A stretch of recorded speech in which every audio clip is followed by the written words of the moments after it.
Hey everybody, look, forgotten how to do this. I am so very much out of the loop, out of the swing of how this all works. Um, I didn't know what I was going to talk about today. I didn't know what I was going to do. Uh, it's been so long since I've sat down and actually tried to do this. All the things that I wanted to do to upgrade it didn't necessarily come together the way I wanted, and because of that I was like reluctant to get back into it. But I've been getting a lot of private messages and emails, people saying, "Yo, da, da, da," on and offline, friends of mine, and just people who watched them and said, "Yo, where you gone, amateur overlord? Where you been?" So, in the immortal words of Timberland and Aaliyah and all that, I shouldn't have left you.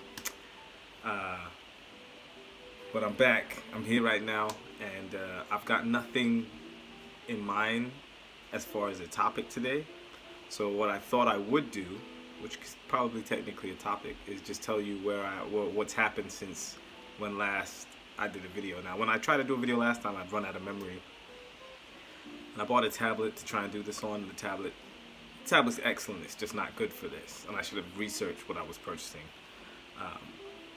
a little more than I did. So yeah, that's on me. I had a lot of guests, many of who flaked on me, but that's probably more to do with my planning than anything else. I won't even put it on them like that. Shout out to Alex Admanska. She asked for a shout out. She just wanted a shout out, and she's one of my main viewers. So just wherever she is, I hope she's doing great. Very nice lady. Where am I? Where have I been? What's been up with me? The lady that I was seeing on and off, we kept in contact. I got into my own place. So comfortable, beautiful place. I'm so blessed to be here.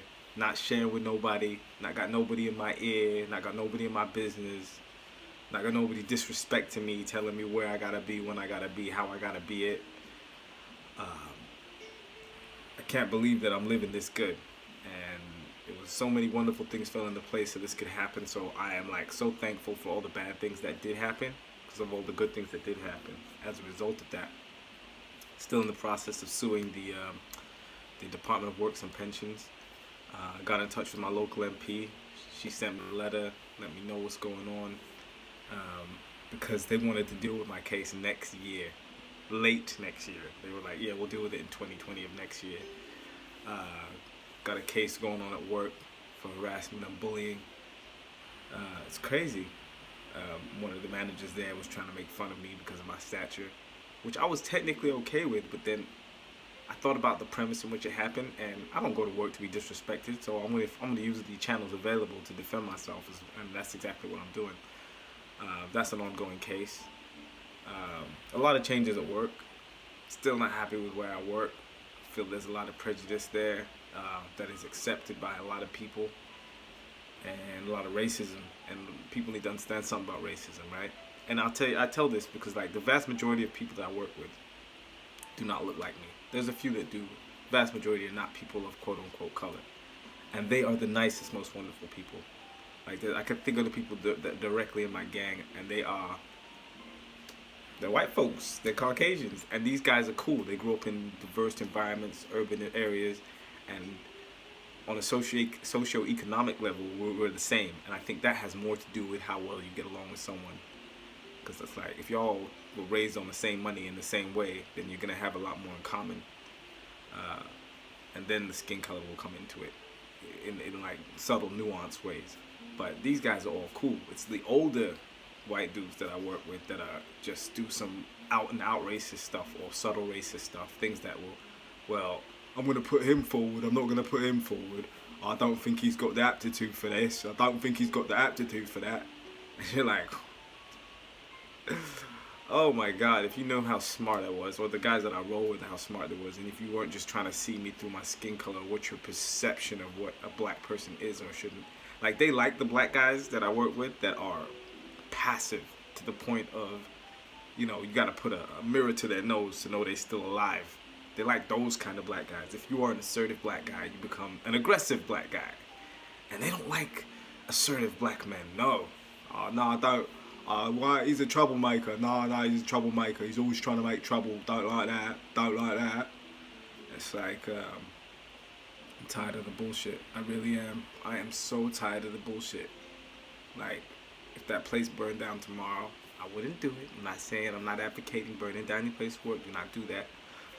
I wouldn't cry about it. I'd be like, that place needed to go. That place is a hotbed of hostility, and it burns and chips away at my soul to be there, just because of how people of color are treated, myself obviously, and how they want peak productivity, but they do everything else they can to break your spirit. Which is like, if you leave someone with their spirit intact and you incentivize them, you're gonna get the utmost productivity out of them. You're gonna get the loyalty. You're gonna get the incentive for them to work towards the goals of the company. But that's not how the company works. Well, my department particularly, but that's another story entirely. Like I said, lady I was seeing when I first moved in here, a friend of mine was also in a similar situation, and I felt responsible. Like, I was like, yo, man. She was like, can I come live with you? And I just moved in, and then stupidly I overcommitted to helping her. And it was very apparent in the first couple of days that I couldn't have her here in my space. She was going through her own drama, and she brought that dramatic energy with her, which I think if I was in a better place mentally, I could have dealt with better. But in the end, it was just like, nah, this girl needs to go. And I paid for the Uber to get her out of here, but I don't like the way it ended, but it needed to end. And the friendship, as far as I'm concerned, is at a stalemate. We're not angry with each other, but we don't talk no more. And yeah, she was just staying there. It wasn't any type of romantic entanglement, nothing like that. No canoodling went down. She was just living here, rent-free, had a key to the house, had all her stuff here, and was all up in my face all the time. Like, she was playing her music loud. She was just, and I was just like, nah, man. I ain't even, like I talked about how your house is like your temple. I hadn't even gotten my connection with this place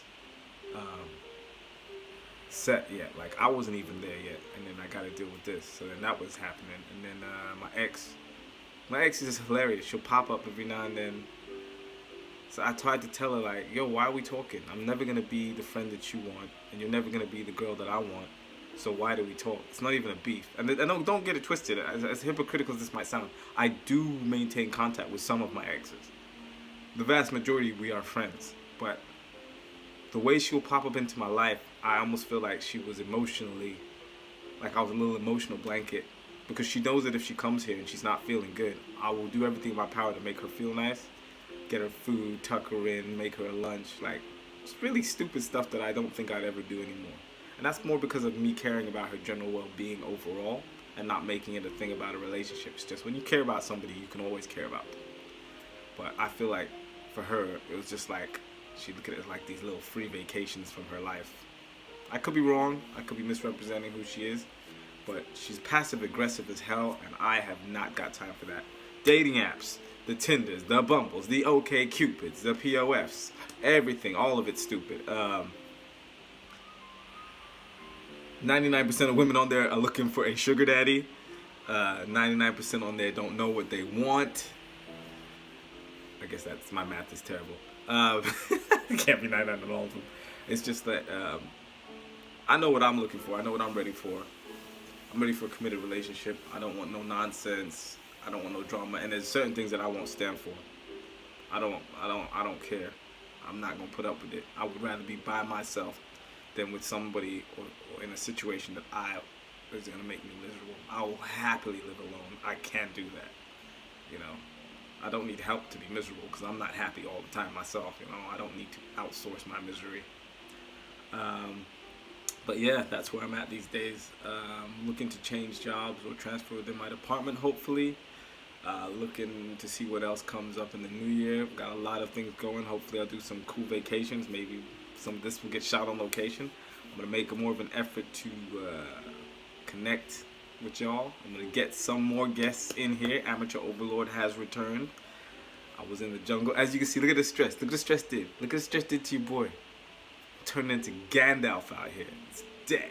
It's so dead. I've something that's really great that's happened through all the suffering is I've become really close with my pops. Me and my pops like this. Me and my mom's done fell off. That little bad lax. But me and my pops is a lot closer. And shout out to Dad. He's a great guy. I'm really lucky to have him. I realize now I had great parents. More so in my formative years, although they were a bit crazy themselves. But in comparison to a lot of my contemporaries, I have really good parents. I can go to both of my parents individually for almost all the things that a child might need. And I think that in and of itself is a blessing. And not too many people would say that due to a loss of a parent in death, or just having a parent that is just not capable of dealing with them in any way, shape, or form, or just doesn't desire to.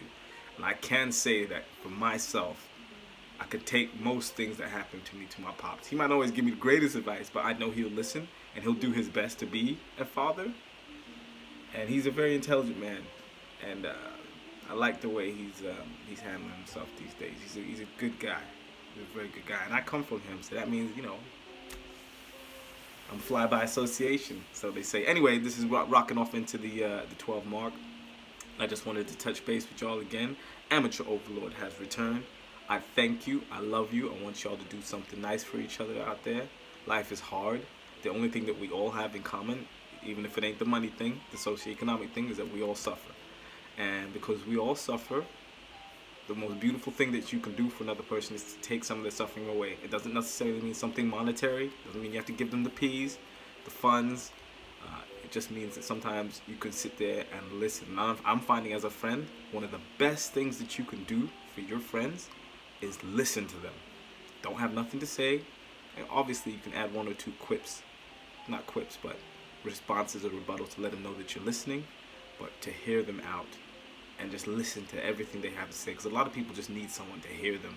And obviously you don't cross the lines of things that they should tell their spouse. Like, if my friends tell me things they should tell their spouse, I tell them. Or their partner, I'm like, you should tell them this. I'll offer useful information as far as that. But sometimes some people just need to vent. They just need to let that out. And a lot of people who do that now, they do it on social media. Sort of not the way I'm doing it, but in other ways, and it can be unhealthy. But in relationships, there's things that are private and there's things that are secret. Private things you're allowed to keep to yourself. Secret things are things that you're keeping as private, but the other person or partner has a right to know. And secrets destroy relationships. So you need to understand which is which. Shout out to Teddy Hoggle. Shout out to the family. I love them. Both sides. Getting more love from my dad's side of the family these days. They're amazing people all over there too. And I'm looking forward to see what happens. 2020's coming. Boycott the Super Bowl. I stand with Cap. Alright? As you can see, I got my American flag out here. Black American flag to remind me who I am and who I want to be. It's a symbol of more so of myself than necessarily my patriotism. Although I do have love for the United States. It made me. That's all for now, folks. Again, mad love. Love one another. Amateur Overlord signing out. Let's see if I remember how to do this. I don't.